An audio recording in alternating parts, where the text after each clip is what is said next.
क्या सलाह दे रहे हैं आपको, फिर से फैसले किस तरह से रणनीति बनाए ट्रेडर्स? Very good evening. देखिए विजय, मुझे लगता है कि देखिए मार्केट तो लॉन्ग टर्म और मीडियम टर्म तो काफी बुलिश है, बट जिस ढंग से सीपीआई के नंबर आने हैं और फेड का इंटरेस्ट रेट हाइक आना है और साथ में ईयर एंड का एक हॉलीडे मूड है, इन सबको देखते हुए मुझे लगता है जब तक 1805 के ऊपर इंटरनेशनल में गोल्ड नहीं निकलता है, देयर इज अ पॉसिबिलिटी कि हम एक अच्छा खासा करेक्शन देख पाए। तो डोमेस्टिक मार्केट में रुपए की वजह से हम थोड़ा बहुत सपोर्ट देख रहे हैं मार्केट में, बट इन ऑल मुझे लगता है कि लॉन्ग टर्म व्यू तो अभी पॉजिटिव, बट हॉलीडे मूड को देखते हुए एक प्राइजेस में गिरावट आ सकती है।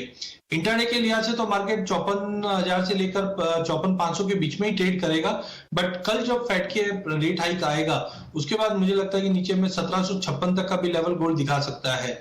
तो आज बिल्कुल इंटरडे के हिसाब से तो मुझे लगता है बाय और ड्रॉप ही रखिए, बट एक बार 54,000 का लेवल तोड़ता है तो एक बड़ा गिरावट देखने मिल सकता है हॉलीडे मूड को देखते हुए। खाली बाकी 2023 में सोना वापस एक अच्छा बाउंस बैक करता हुआ दिखाई देगा, बट ईयर एंड के चलते मुझे लगता है एक पुल बैक है। तो आज के लिए 54,150 पे लेके चलिए, 54,400 का टारगेट रहेगा, बट कोई भी लॉन्ग पोजीशन कैरी मत कीजिए फेड की मीट और सीपीआई के डेटा को देखते हुए। केडिया जी, चांदी में आज अच्छी तेजी दिख रही है, 500 रुपए तक की मजबूती है। क्या लग रहा है किसी को अगर लॉन्ग टर्म बाइंग करना है तो कौन सा लेवल बढ़िया होगा, ताकि रिटर्न के लिहाज से एक रिस्क रिवॉर्ड के हिसाब से क्या सलाह देंगे, किन स्तरों पर बाई करें?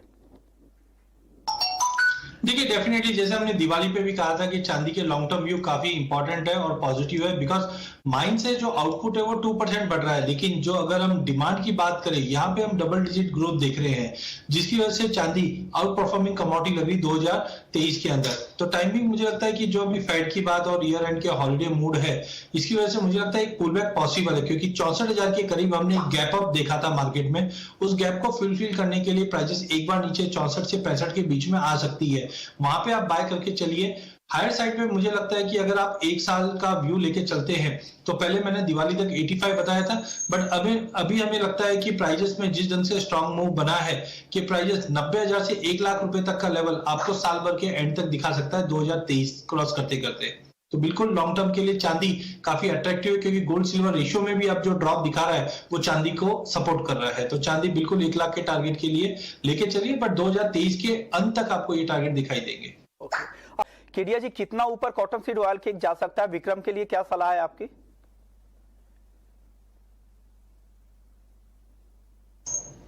देखिए कॉटन सीड ऑयल केक की अगर हम बात करें तो डेफिनेटली मार्केट के अंदर रिसेंटली हमने एक बाउंस जरूर आते हुए देखा, बट अपसाइड मुझे ज्यादा बड़ी तेजी नहीं लग रही, बिकॉज दिसंबर में भी हमने देखा अराइवल्स बिल्कुल नहीं आ पा रहे थे, जिसकी वजह से 2800 का लेवल था।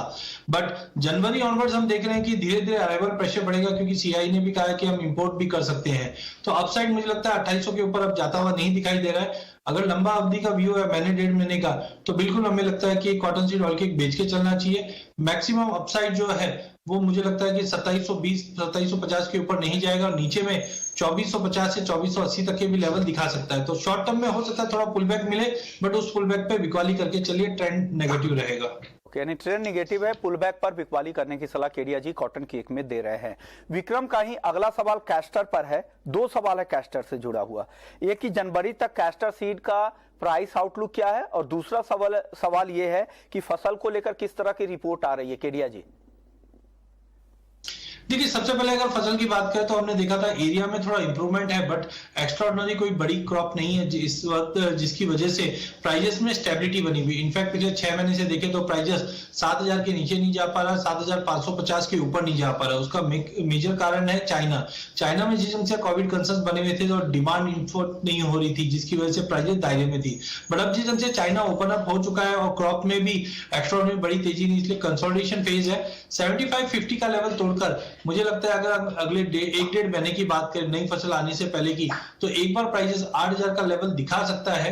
वो डिपेंड रहेगा चाइना की डिमांड पावर पे, क्योंकि अब चाइना न्यू ईयर 22 जनवरी को सेलिब्रेट करेगा, तो 10 जनवरी तक चाइना से डिमांड अच्छी रहेगी। तो टाइमिंग मेरा व्यू पॉजिटिव है, जब तक प्राइसेस 7,100 7,200 के नीचे होल्ड नहीं करता है। 7550 का लेवल तोड़कर प्राइसेस 7850 तक का भी लेवल दिखा सकता है। अगर 1-2 दिन का व्यू है तो 7460 के टारगेट के लिए लेके चलिए। अगले दर्शक है मोहम्मद फरहान है रामपुर से। मेंथा ऑयल में क्या करना चाहिए? केडिया जी, क्या लग रहा है मेंथा में? देखिए मेंथा में हमने बताया वॉल्यूम वाइज काफी कम था, but slowly and steadily market अब पॉजिटिव साइड जाना चालू हो गया। चाइना भी ओपन अप है और साथ में फिजिकल मार्केट में भी एक्टिविटी थोड़ी बहुत बढ़ी है।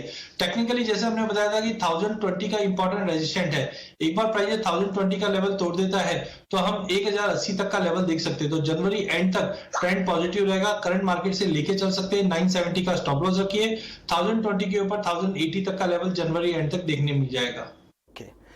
प्रमोद है अगले कॉलर, एमपी से है। सोया तेल में आगे क्या हो सकता है? केडिया जी क्या लग रहा है सोया तेल का आउटलुक?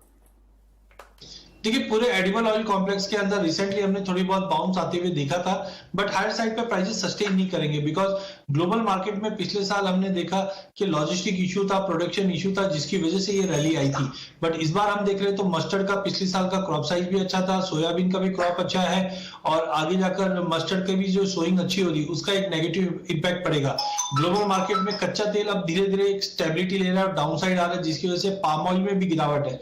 इन सबको देखते हुए सोया ऑयल, सोयाबीन दोनों में हम गिरावट का रुख देख रहे हैं, तो बेटर है लॉन्ग पोजीशन ना बनाइए। प्राइजेस के अंदर गिरावट का रुख कंटिन्यू रहेगा। जहां सोयाबीन हमें 5200 तक का लेवल लग रहा है, और सोया रिफाइन की अगर बात करें तो ये 1240-50 के ऊपर सस्टेन 1240-50 के ऊपर सस्टेन नहीं करेगा, नीचे में वापस 1180-1190 तक का लेवल दिखा सकता है। अगले दर्शक है गोपाल पटेल हैं, एमपी से ही हैं। जनवरी तक के लिए गेहूं का प्राइस का आउटलुक जानना चाह रहे थे। जनवरी तक क्या लग रहा है गेहूं में, क्या और तेजी की उम्मीद लग रही है क्या केडिया जी? देखिए सोइंग तो हमारी अच्छी हो रही है, बट ग्लोबल मार्केट में पोजीशन टाइट रहनी, बिकॉज रशिया और यूक्रेन की लड़ाई के चलते हमने देखा काफी एरियाज इंटरनेशनल में खराब हुआ है इस बार, तो उसकी वजह से टाइटनेस रहेगा। अगर जनवरी तक की बात करें तो डोमेस्टिक मार्केट में इस बार मौसम कैसा रहेगा गेहूं के लिए वो इंपॉर्टेंट रहेगा। बट अगर जनवरी तक की बात करें तो मुझे लगता है 3150 तक का लेवल हम वीट में जाते हुए देख पाएंगे। जनवरी तक 3180 केडिया जी इनको? देखिए क्रूड के अंदर रिसेंटली कल के सेशन में हमने एक अच्छा खासा बाउंस आते हुए देखा है, तो आई थिंक शॉर्ट से तो बच के रहना चाहिए। मार्केट में एक बाउंस दिखाई दे रहा है, तो जो 5500 के स्ट्राइक का पुट ले रखा है, 10-11 रुपए का भाव इस वक्त है, बेटर है आप एग्जिट कर लीजिए, बिकॉज आई एम एक्सपेक्टिंग कि प्राइजेस में ऊपर में वापस 6400 का लेवल दिखेगा, जिस से रशियन प्राइस कैप की वजह से शॉर्ट स्क्वीज क्रिएट हो सकती है और प्राइजेस में बाउंस है। तो बेटर है लॉस बुक करके निकल जाइए, शॉर्ट मत करिए। इनफैक्ट आप बेटर रहेगा कि अगर आप 6200 का अगर कॉल लेके चलते हैं तो यहाँ पे मुनाफा ज्यादा बन सकता है। तो 6200 का जो कॉल है 106 रुपए का है, यहाँ पे बाय करके चलिए, 180 तक के टारगेट देखने मिल सकते हैं। जी लग रहा है लेड में 195 तक का लेवल? देखिए लेड काफी पैसिमिस्टिक हमने देखा है कि पिछले कुछ महीनों में रहा है। रिसेंटली हमने देखा 190 के ऊपर बिल्कुल प्राइसेस जा नहीं पा रहे थे, बट जिस ढंग से बाकी बेस मेटल में भी एक हवा बनी हुई है वो लेड को भी सपोर्ट करेगा। बट वी नीड कि लेड 189 का लेवल एक बार ब्रीच होता है तो 194 तक का लेवल जरूर दिखा सकता है। एक स्टॉप लॉस 182 का मेंटेन रखिए और बने रह सकते हैं, ट्रेंड पॉजिटिव रहेगा। क्या करना चाहिए कॉपर में इनको? कॉपर में ट्रेंड मुझे पॉजिटिव लग रहा है, जिस ढंग से चाइना से वापस डिमांड कंटिन्यू बनी हुई है, तो बेटर शॉर्ट से निकल जाइए। मे भी अगर थोड़ा पुल बैक अगर 702-3 मिले तो वहां पे फ्रेश पोजीशन लॉन्ग में बनाइए। 710 का तो इमीडिएट टारगेट है, बट 710-11 का लेवल तोड़ता है तो 718 तक का भी लेवल जा सकता है, तो बेटर शॉर्ट अवॉइड करके चलिए। क्रूड है जी, जीरे में इनको रिकॉर्ड स्तर पर है भाव, आज 27,375 की ऊंचाई पर पहुंच गया जनवरी का वायदा। क्या करना चाहिए? अच्छा खासा मुनाफा है इनको? बिल्कुल बने रहना चाहिए, क्योंकि ट्रेंड अभी भी बुलिश है। जिस ढंग से हमने जर्मिनेशन का जो इशू देखा है, इसकी वजह से प्राइजेस के अंदर कंटिन्यू एक तेजी का रुख बना रहेगा। इमीडिएट टारगेट तो 27,600 का है, बट मुझे लगता है 285 तक का भी लेवल, मतलब 28,500 तक का भी लेवल अगले हफ्ता 10 दिन में दिखेगा, क्योंकि चाइना मार्केट भी ओपन है। तो इमीडिएट टारगेट 27,600 है, बट ओवरऑल 28,500 तक के लिए भी ये होल्ड करके चल सकते हैं। तो क्या लगा ले सर 28,500 के लिए, अगर टारगेट के लिए वेट करना है इनको तो? वापस एक सवाल पूछ सकते हैं? सर इन्होंने 24,200 पे खरीदा हुआ है, 28,500 के टारगेट के लिए अगर वेट करें तो स्टॉप लॉस क्या कैरी करें, ताकि इनके जो फायदे हैं वो भी कम से कम घर ले जाएं?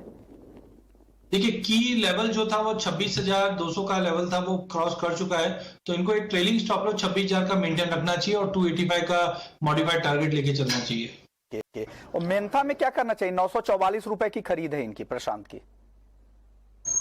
केडिया जी हमें लगता है कि अभी विंटर्स की डिमांड धीरे धीरे इंप्रूव हो रही है और जो शॉर्ट पोजीशंस मार्केट में थी वो निकल चुकी है। तो 940 का करेक्टिव स्टॉप लॉस वापस अपनी कॉस्ट पे बना दीजिए। ऊपर में 1020 का लेवल तोड़ के मुझे लगता है 1080 तक का लेवल आपको देख सकते हैं जनवरी मिड तक। तो लॉन्ग पोजीशन बनाए रखिए। इनके पास ग्वारगम भी है, 12,988 रुपए में शॉर्ट किया है प्रशांत ने। क्या करना चाहिए केडिया जी ग्वारगम में?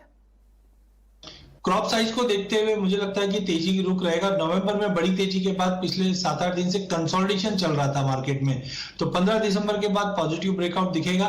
बेटर है शॉर्ट से निकल जाइए। इमीडिएट जंप तो आपको 12,850 13 का है, बट ध्यान रखिए 13,200 का लेवल ब्रीच होते ही हम प्राइजेस में अपसाइड देखेंगे जो 13,800 से 14,000 का भी लेवल दिखा देगा। तो बेटर है शॉर्ट से एक बार निकल जाना चाहिए। दिल्ली से केडिया जी, इन्होंने सिल्वर मिनी 64,000 रुपए पे सेल कर रखा है, फरवरी तक का इंतजार कर सकते हैं।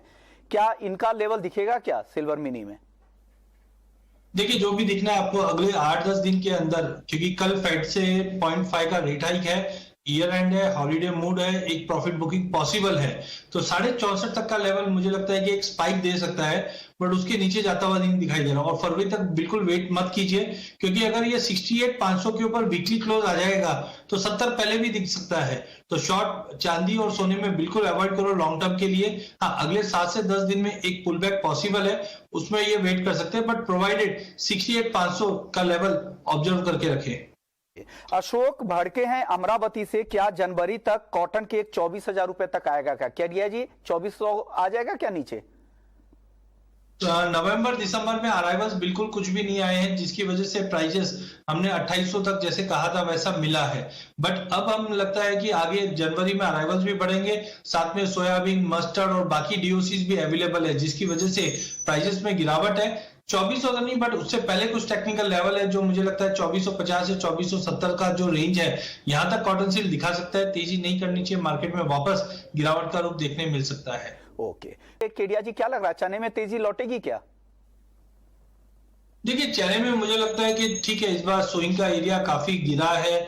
चाहे हम गुजरात की बात करें, राजस्थान की बात करें, उसका सपोर्ट जरूर मिलना चाहिए। बट इन्फ्लेशन कंसर्न्स है जो गवर्नमेंट को अपने टोज पे रख रहा है, जिसकी वजह से ये बढ़ना नहीं है। तो टाइमिंग मुझे लगता है मे बी पॉसिबल है 100-200 पॉइंट की तेजी मिल जाए, बिकॉज एरिया में लगभग गुजरात में 2 लाख के आसपास का एरिया कम हुआ है, तो वो 200-250 पॉइंट की तेजी मिल जाए। बट एक्स्ट्राऑर्डिनरी बड़ी तेजी दिख रही नहीं है, क्योंकि गवर्नमेंट के रडार वाली कमोडिटी है और इन्फ्लेशन कंसर्न की वजह से पहले भी हमने देखा कि गवर्नमेंट ने एक्शन लिया। तो एज ऑफ नाउ 52-5300 का जोन दिखा दे, एक्स्ट्राऑर्डिनरी बड़ी तेजी नहीं लग रही, बट पॉजिटिव रहेगा मार्केट।